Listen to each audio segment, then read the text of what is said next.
ऐसा सवाल एग्जाम में आप बहुत देखे होंगे। कहता है कि यदि एक लंबवृत्तीय बेलन बेलन मतलब सिलेंडर की त्रिज्या यानी रेडियस को 20% कम कर दिया जाए, जबकि उसकी ऊंचाई यानी हाइट को 40% बढ़ा दिया जाए, तो उसके आयतन यानी वॉल्यूम में कितना प्रतिशत का चेंज आएगा?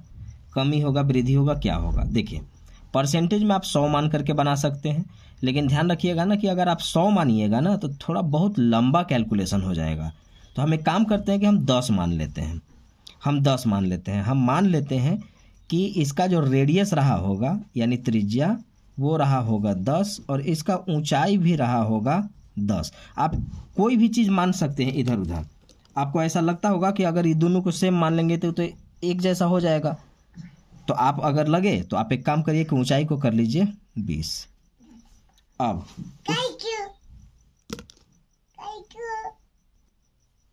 तो मैंने इसे चेंज कर दिया कि त्रिज्या को मैंने 10 रखा, ऊंचाई को मैंने 20 कर दिया। तो अब इसका आयतन क्या होगा? तो आयतन का जो फॉर्मूला होता है वो होता है पाई आर स्क्वायर एच। तो पाई छोड़ दीजिए। क्यों छोड़ दीजिए? क्योंकि एक बार और आपको फिर से इसका आयतन निकालना होगा। तो पाई से पाई कैंसिल हो जाएगा, तो भूल जाइए। इसका आयतन अभी क्या होगा? तो आर आपके पास 10 है, तो 10 का स्क्वायर कितना हो जाएगा? तो 10 का स्क्वायर हो जाएगा 100 और ऊंचाई कितना है? 20। तो यहाँ पर हम गुना करेंगे तो आ गया हमारे पास 2000।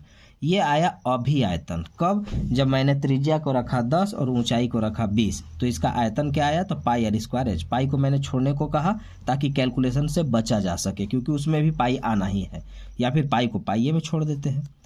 लेकिन अब उसने कहा कि मैं चाहता हूँ कि इसका जो रेडियस यानी त्रिज्या है वो 20% कम हो जाए। तो 20% कम का मतलब होता है, अगर 10 अभी है तो 10 में अगर हम 20% कम करेंगे तो 20% कमी का मतलब होता है 80/100। यानी ये आपको लिखना नहीं था, ये आपका 8 आ रहा था। ये है आपका त्रिज्या। अब हुआ ऊंचाई में बोलता है कि आपको 40% वृद्धि करना होगा। ऊंचाई आपका 40% वृद्धि करना होगा। ऊंचाई अभी कितना है? तो 20 है। 40% वृद्धि का मतलब 140/100। तो यहाँ से 00 कैंसिल कर दिए, आ गया हमारे पास 28।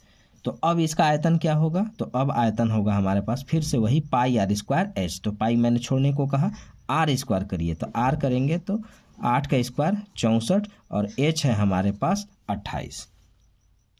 एच है हमारे पास 28। अब हमें यहाँ पे मल्टीप्लाई करेंगे यानी गुना करेंगे तो आ जाएगा ये 1792। पाई रहने दीजिए, पाई आर स्क्वायर एच ही होता है। अब देखना था कि कमी हुआ कि वृद्धि। तो पहले हमारा आयतन 2000 था, अब हो जा रहा है 1792, यानी आया है कमी। तो कितने का कमी आया हुआ है? तो इधर 8 यानी 208 की कमी आई हुई है। तो अब हमें कमी परसेंट निकालना चाहिए। तो कमी प्रतिशत होता है, पूछिए इससे कि कितना कमी आया हुआ है? तो 208 का। किससे कमी आया हुआ है? तो 2000 से। और परसेंट में चेंज करने के लिए 100 से गुना। तो यहाँ से 00 ख़त्म कर दिए। 2 से काटेंगे तो ये 10 बार में कटेगा और 2 से काटेंगे तो ये 104 बार में। एक अंक के बाद पॉइंट लगा देते हैं। तो एक अंक के बाद जैसे ही हम यहाँ पे पॉइंट लगाएंगे, अब यहाँ पर हम काटेंगे तो आ जाएगा 10.4% की हमारे पास कमी आ गई। अब फिर से दोबारा समझेंगे। हमने त्रिज्या अपनी मर्जी से लिया, आप 100 200 कुछ भी मान सकते हैं। मैंने 10-20 उठा लिया।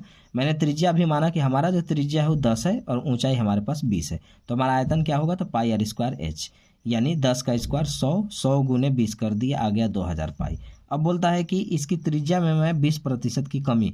तो 20% कमी का मतलब 80/100 होता है, यानी 8। तो ये निकालने की ज़रूरत नहीं थी। ऊंचाई 40% अधिक, तो 40% अधिक का मतलब 140/100। तो ये 14 दूना 28 ये भी दिख रहा था, ये भी निकालने की ज़रूरत नहीं है। अब बोलता है कि इसका आयतन क्या होगा? तो इसका आयतन होता है पाई आर स्क्वायर एच। तो पाई को तो हमने पाई में ही छोड़ा, आर स्क्वायर एच केवल कर लेते हैं। तो ये 8 का स्क्वायर 64 गुने 28 करेंगे 1792 आएगा। पहले था आयतन कितना? वॉल्यूम तो 2000। अब कितना है? तो 1792। कमी कितना आया? तो 208 का। तो कमी परसेंट निकाल लेते हैं। तो कमी परसेंट पूछेंगे, कितना कमी है? 208। किससे कमी है? 2000 से। परसेंट में चेंज करने के लिए 100 से गुना किए, आगे हमारे पास 10.4% की कमी हो जाएगी अगर ये काम करेंगे जो हमसे ये कह रहा है।